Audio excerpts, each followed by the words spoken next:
இன்னைக்கு காலையில நீங்க ஒரு வேலைய தொடங்கும்போது, அந்த வேலையில மட்டும் உங்களால முழுசா 10 நிமிஷம் கவனம் செலுத்த முடிஞ்சதா? கொஞ்சம் நிதானமா யோசிச்சு பாருங்க. நாம ஒரு முக்கியமான மெயில் டைப் பண்ணிட்டு இருப்போம். டக்குன்னு ஒரு வாட்ஸ்அப் நோட்டிஃபிகேஷன் வரும். அத செக் பண்ண போவோம். அப்படியே மெல்ல இன்ஸ்டாகிராம் ரீல்ஸ்குள்ள நுழைவோம். ஒரு 30 நிமிஷம் கழிச்சு வெளியே வரும்போது, நாம எதுக்காக ஃபோன் எடுத்தோம் அப்படின்னே நமக்கு தெரியாது. நண்பர்களே, நாம இப்ப வாழ்ந்துட்டு இருக்கிறது த ஏஜ் ஆஃப் டிஸ்ட்ராக்ஷன். அதாவது நம்ம கவனத்தை திருடுறதுக்காகவே பில்லியன் கணக்குல இன்வெஸ்ட் பண்ணி ஆப்ஸ் உருவாக்கி வச்சிருக்காங்க. இந்த ஒரு சூழல்ல நீங்க மத்தவங்கள விட அசாத்தியமான ஒரு வளர்ச்சியை அடையணும்னா உங்ககிட்ட இருக்க வேண்டிய ஒரே ஒரு சூப்பர் பவர் என்ன தெரியுமா? அதுதான் டீப் ஒர்க். கேல் நியூபோர்ட் அப்படிங்கிற ஒரு கம்ப்யூட்டர் சயின்ஸ் ப்ரொஃபசர் எழுதின இந்த டீப் ஒர்க் புத்தகம் வெறும் ஒரு செல்ஃப் ஹெல்ப் புக் கிடையாது. இது உங்க கரியர்ல, உங்க லைஃப்ல ஒரு மிகப்பெரிய ஷிஃப்ட்டை உருவாக்க போற ஒரு மேஜிக் ஃபார்முலா. இந்த வீடியோவோட முடிவுல நீங்க உங்க வேலையை எப்படி பார்க்கணும், எப்படி உங்க மூளைய ஒரு லேசர் போல ஷார்ப்பா மாத்தணும்னு தெரிஞ்சுப்பீங்க. முதல்ல டீப் ஒர்க்னா என்னன்னு தெளிவா புரிஞ்சுப்போம். கேல் நியூபோர்ட் இதை ரொம்ப சிம்பிளா விளக்குறாரு. Professional activities performed in a state of distraction-free concentration that push your cognitive capabilities to their limit. அதாவது எந்தவித கவனச்சிதறலும் இல்லாம உங்க மூளையோட முழு திறனையும் பயன்படுத்தி ஒரு வேலையை செய்யறது தான் டீப் ஒர்க். இதுக்கு ஆப்போசிட்டா ஒன்று இருக்கு, அதுதான் ஷாலோ ஒர்க். ஷாலோ ஒர்க்னா என்ன?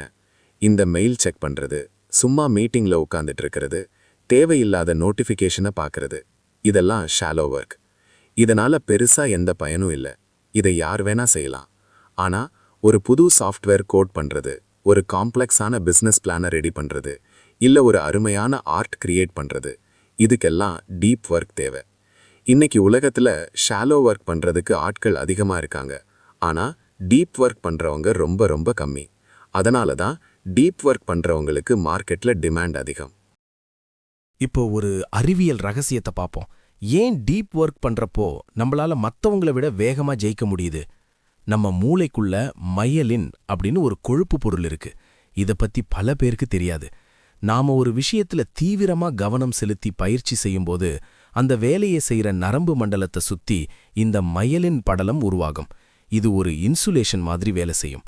எவ்வளவுக்கு எவ்வளவு மையலின் அதிகமாயிருக்கோ அவ்வளவுக்கு அவ்வளவு அந்த தகவல் உங்க மூளையில வேகமா பாயும். நீங்க அந்த வேலையில ஒரு எக்ஸ்பர்ட் ஆவீங்க. ஆனா ஒரு சின்ன சிக்கல் இருக்கு.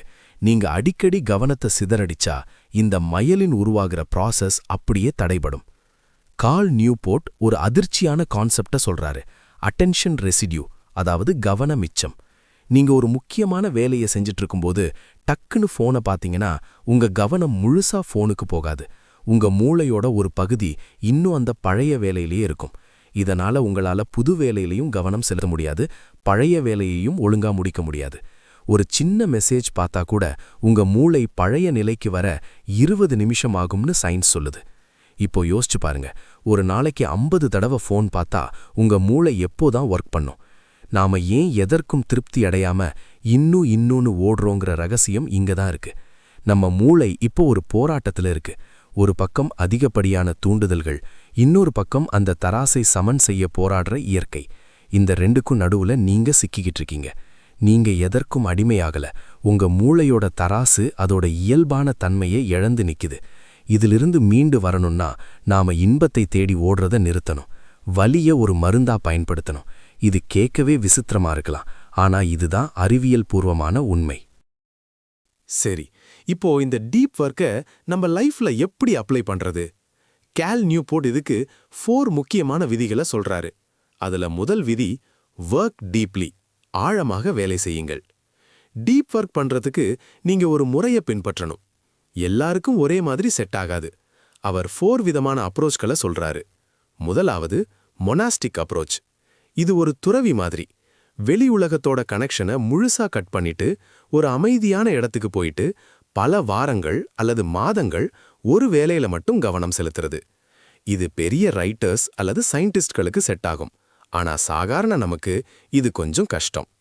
ரெண்டாவது பைமோடல் அப்ரோச். இது எப்படின்னா, வாரத்துல 2 அல்லது 3 நாள் முழுசா டீப் ஒர்க் பண்றதுக்கு ஒதுக்கிட்டு மிச்ச 4 நாள் சாதாரண வாழ்க்கை வாழ்றது. மூணாவது ரித்மிக் அப்ரோச். இதுதான் நம்மள பல பேருக்கு ரொம்ப பெஸ்ட். தினமும் ஒரு குறிப்பிட்ட நேரத்தை, உதாரணத்துக்கு காலை 5 மணி முதல் 8 மணி வரை டீப் ஒர்க் ஹவர்ஸாக மாத்துறது. இந்த நேரத்துல ஃபோன், இன்டர்நெட் எதுவுமே இருக்கக்கூடாது. 4வது ஜர்னலிஸ்டிக் அப்ரோச். இது கொஞ்சம் கில்லாடிகளுக்கானது. எப்போ டைம் கிடைக்குதோ 5 நிமிஷமோ இல்ல 1 மணி நேரமோ கிடைச்சா கூட டக்குன்னு மைண்டை மாத்தி டீப் ஒர்க் மோடுக்குள்ள நுழைஞ்சு வேலையை முடிக்கிறது. ஆனா இதுக்கு ரொம்ப பெரிய பிராக்டிஸ் வேணும். உங்க லைஃப் ஸ்டைலுக்கு எது செட் ஆகும்னு நீங்க தான் முடிவு பண்ணணும். ஆனா ஏதோ ஒரு முறையை தேர்ந்தெடுத்தே ஆகணும்.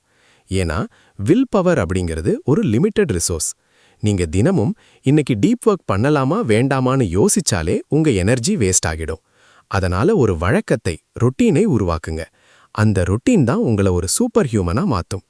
நீங்க கஷ்டப்பட்டு ஒரு வேலையை செய்யும்போது உங்க மூளை இயற்கையான டோபமைனை சுரக்கும். அதுதான் உங்களுக்கு நிரந்தர நிம்மதியை கொடுக்கும். அடுத்ததா 2வது விதி, எம்ப்ரேஸ் போர்டம். சலிப்பை ஏற்றுக்கொள்.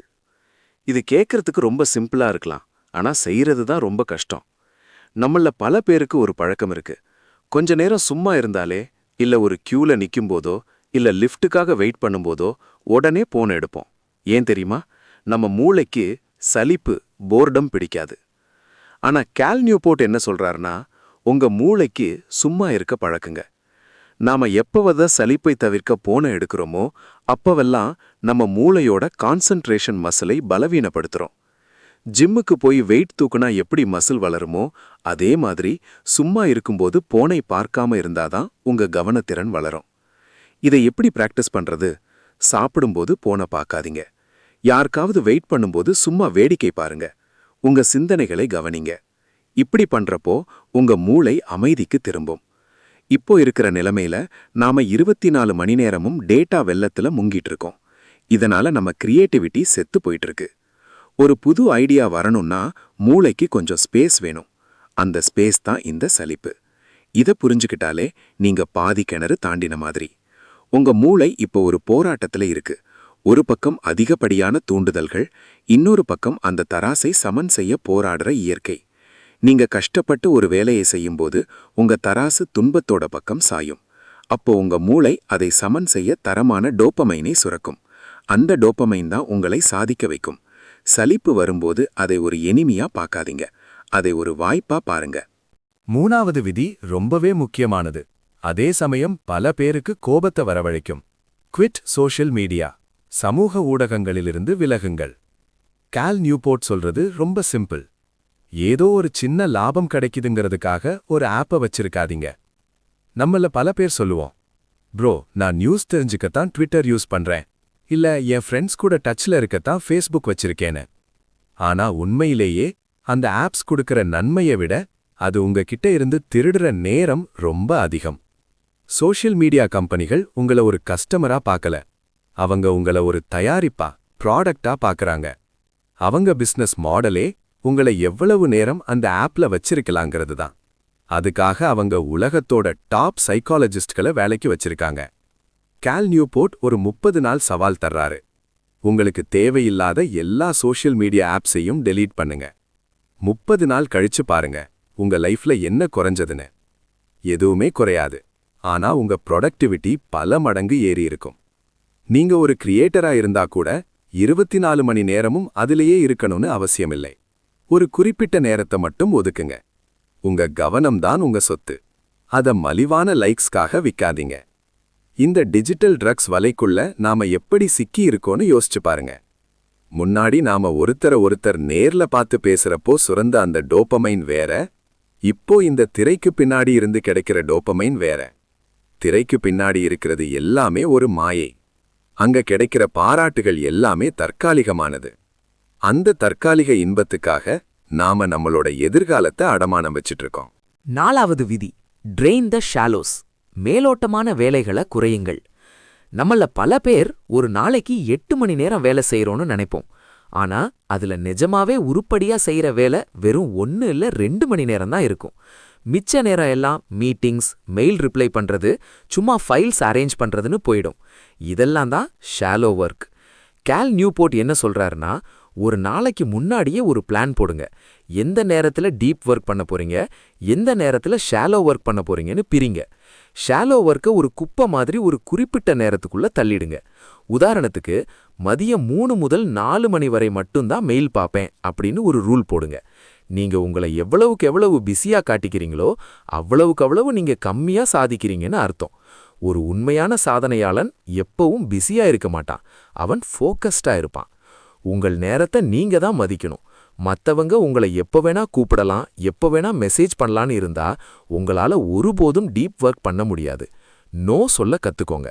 உங்க வேலைக்கும் உங்க கவனத்துக்கும் ஒரு பாதுகாப்பு வளையத்தை உருவாக்குங்க. ஒரு நாளைக்கு 4 மணி நேரம் நிஜமான டீப் ஒர்க் பண்ண முடிஞ்சாலே நீங்க உலகத்துல இருக்கிற 90% பேரை விட அதிகமா சாதிக்க முடியும். இது ஏதோ ஒரு ஊர்ல இருக்கிற ஒருத்தரோட கதை இல்ல நண்பர்களே, நம்மள பல பேரோட கதை இதுதான். நாம போனை பயன்படுத்துறோம்னு நினைச்சிட்டு இருக்கோம், ஆனா உண்மை என்னன்னா போன் தான் நம்மள பயன்படுத்திக்கிட்டு இருக்கு. ஒரு நாளை முடிக்கும்போது கால் நியூபோர்ட் ஒரு சீக்ரெட் டிப்ஸ் தராரு. அதுதான் ஷட் டவுன் ரிச்சுவல். வேலை முடியும்போது நாளைக்கு என்ன பண்ண போறோம்னு ஒரு லிஸ்ட் எழுதிட்டு ஷட் டவுன் கம்ப்ளீட் அப்படின்னு உங்களுக்கு நீங்களே சத்தமா சொல்லிக்கோங்க. இது கேட்கறதுக்கு வேடிக்கையா இருக்கலாம், ஆனா உங்க மூளைக்கு இது ஒரு பெரிய சிக்னல். இன்னையோட வேலை முடிஞ்சது, இனிமே வேலைய பத்தி யோசிக்க கூடாதுன்னு உங்க சப்கான்ஷியஸ் மைண்டுக்கு தெரியும். இதுக்கப்புறம் நீங்க மெயில் பார்க்க கூடாது, வேலைய பத்தி பேசக்கூடாது. இப்படி பண்றப்போ உங்க மூளை முழுசா ஓய்வெடுக்கும். அடுத்த நாள் காலையில புத்துணர்ச்சியோட டீப் ஒர்க் பண்ண தயாராகும். பல பேர் வீட்டுக்கு வந்த பிறகும் வேலையையே நினைச்சிட்டு இருப்பாங்க. இதனால அவங்க தூக்கம் கெடும், அவங்க கவனமும் சிதறும். டீப் ஒர்க் பண்ணணும்னா டீப் ரெஸ்டும் ரொம்ப முக்கியம். இன்னைக்கு உலக பொருளாதாரத்துல 2 விதமான ஆட்களுக்கு தான் அதிக மதிப்பு இருக்கு. 1, கடினமான விஷயங்களை வேகமா கத்துக்கிறவங்க. 2, அந்த அறிவை வச்சு உயர்தரமான அவுட்புட் கொடுக்கறவங்க. இந்த 2க்கும் டீப் ஒர்க் ரொம்ப அவசியம். நீங்க ஒரு சாதாரண ஆளா இருக்க போறீங்களா, இல்ல இந்த உலகமே வியந்து பார்க்கற ஒரு எக்ஸ்பர்ட் ஆக்க போறீங்களா? நண்பர்களே, டீப் ஒர்க்குங்கிறது வெறும் ஒரு வேலை செய்யற முறை கிடையாது. இது ஒரு கௌரவமான வாழ்க்கை முறை.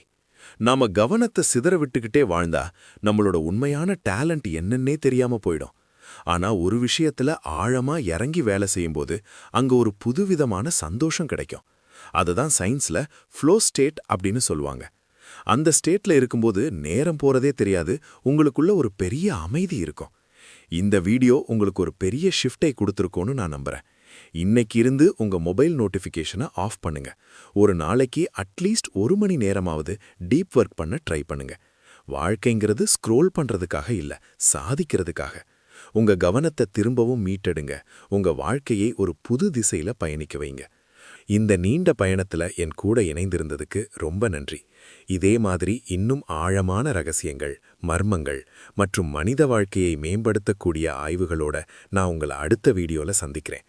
அந்த வீடியோவும் உங்க வாழ்க்கையில ஒரு பெரிய மாற்றத்தை உருவாக்கும். அது வரைக்கும் இந்த தேடல் தொடரட்டும்.